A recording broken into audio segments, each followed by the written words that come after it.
Hello everyone, welcome back to Creative Deck.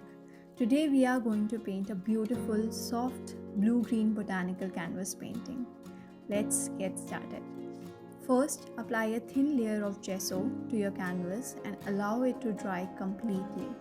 This step helps the paint blend smoothly and gives better coverage. If your canvas is already pre-primed, you can skip this step.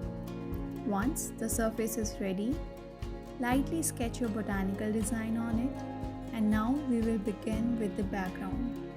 For the color mix, I have already mentioned on screen which acrylic colors and quantities you need to create this shade. Make sure to add a little water to make the paint smooth and easy to blend.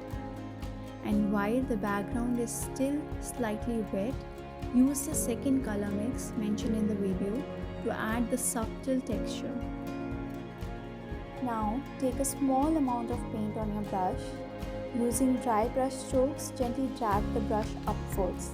This technique creates a soft, misty botanical texture and add depth to the painting.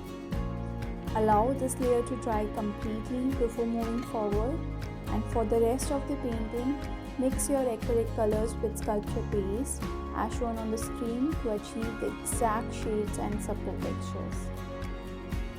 Take your time, enjoy the process.